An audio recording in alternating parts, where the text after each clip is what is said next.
সমস্যা কি? কতবার ফোন করছি, ফোন ধরস না কেন? কি সমস্যা? কথা বলিস না কেন? সেই বিয়ে বাড়ি থেকে শুরু হয়েছে, ইগনোর করতেছিস কেন? কেন ইগনোর করতেছিস? রাতুল, তোর ওর কথা মনে আছে? রাশেদ নামে এক ছেলের সাথে মেয়ের সম্পর্ক ছিল, এটা আমি জানতাম, কিন্তু এটা জানতাম না যে ওদের মধ্যে শারীরিক সম্পর্ক হয়েছে।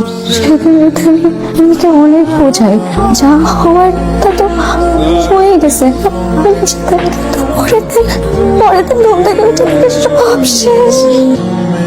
আমি কাউকে বলতে পারি যে হিমি সুইসাইড করে, ওকে মার্ডার করা হয়েছে। এই দিনের পর থেকে না আমি কোনো ছেলের সাথে ঠিক মতন কথাও বলতে পারতাম না। রাতুল, আমি না তোকে খুব পছন্দ করতাম, কিন্তু সেদিনের ওই কাহিনীর পর থেকে প্রেম ভালোবাসা নামক শব্দটা না আমি আমার জীবন থেকে চিরদিনের জন্য মুছে ফেলেছি। তো সেদিন যখন তুই আমাকে এই কথাগুলো বললি, আমি না নিজের কানকে বিশ্বাস করতে পারিনি। আমার মনে হয়েছিল আমি সরি, এরকম হুট করে কথাটা বলা ঠিক হয়। আমি কি করবো? আমি সত্যি তোকে ভালোবাসি। আমি যদি একজন আরেকজনকে ভালোবাসি, তাহলে বন্ধুত্ব নষ্ট হবে কেন? তুই এইভাবে কেন ভাবছিস? ভালোবাসা মানে একজন একজনের পাশে থাকা। তুই আমার পাশে থাকিস না? তোর কোনো সমস্যা হলে তুই আমাকে বলিস না? আমি আসি না? আমি তোর পাশে থাকি না? কথা বলিস না কেন? ওকে ফাইন, তুই তো আমাকে ভালোবাসবি না, না তাই তো? তাহলে তুই কাউকে ভালোবাসতে পারবি না। আমি দিব না ভালোবাসতে। কি করবে? কি করবো আমি? ওই ছেলে গলা কেটে তোর বাসার সামনে আমি ঝুলাবো। সত্যি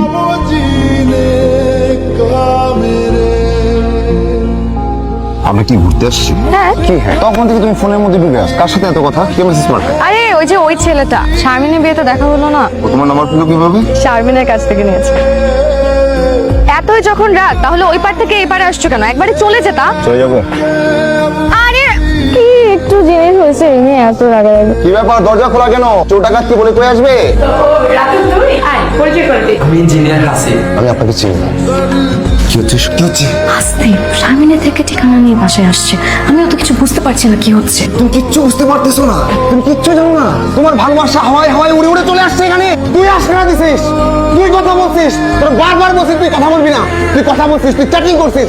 বাপরে বাপ, চ্যাটিং করার সময় ঢলে ঢলে পড়ে যাও। রসের পিড়িতি তার সাথে না? আমি কিছু বুঝি না আমি কিছু। ও আমি তো বেকার, আর ওই ছেলে ইঞ্জিনিয়ার, তার কোটি কোটি টাকা। কি হচ্ছে এটা? কি হচ্ছে এখানে? আর রাতুল, তুই এত জলদি চিন্তা করছিস কেন আমার মেয়ে? জিজ্ঞেস করে। তুই দেখছিস না বাইরে গিয়ে কে হলো তো কথা কি মনে করে? এই যে মিস্টার, একদিন কথা না বলে ঘুমোতে পারতাম না, অথচ 12 বছর কেটে গিয়েছে, কিন্তু একটা সেকেন্ডের জন্য কথা বলার প্রয়োজন বোধ করিনি। বোধ করুন নাকি বোধ করার সাহসটুকু হয়নি? আপনি কি রাতুল? জি, আমি আমি এক্সট্রিমলি সরি। আমি প্রথম দিন লেট করে ফেললাম। প্লিজ কিছু মনে করো না। এটা কত নম্বর? আর বলো না, মা জোর করে পাঠিয়েছে, বলে আমি নাকি বিয়ে না করলে সে মরেও শান্তি পাবে না। আন্টিকে মতে না দিলেই তো হয়। আমি না হয় ছেলে মানুষ পছন্দ করি না দেখে বিয়ে করছি না। তোমার সমস্যা কি? বিয়ে করছো না কেন? আমার মনে হয় আমার জীবনটা সেই 12 বছর আগে আটকে আছে। এসব হেয়ালি কথা বাদ দিয়ে না এবার বিয়েটা করে ফেল। এই হাত আজীবন তোমার কাছে রাখতে চাই। একটাবার বিশ্বাস করো,